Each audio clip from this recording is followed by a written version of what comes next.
ल पण्डित, घर चाहिँ यही हो कि मिर्चुको?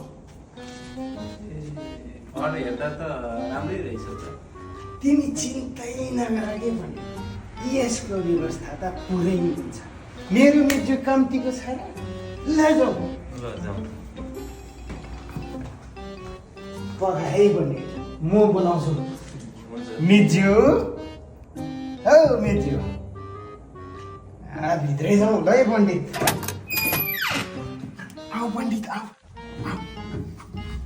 मिर्चु, हौ मिर्चु, ज्वरो आउनु भन्नुभएको पनि धेरै समय भइसक्यो।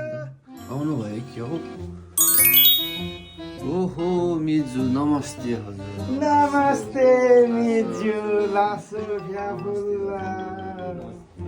मैले हजुरलाई भनेको पण्डित यही हो मिर्चु।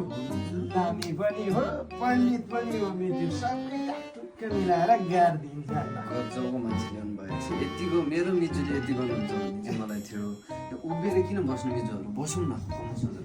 ए पण्डित, यता यता यता यता बस, यता यहाँ बस। ल बसेरै कुरा गरौँ न त। अनि मिजु धेरै पछि आउनु भएको छ। तातो चिसो के लिनु? यो तातो चिसोको कुरा भन्दा पनि मिर्चु, बरु हामी कुरा टुङ्गोमै चाहिँ पुऱ्याएको राम्रो होला मिर्चु। हो है मिजु।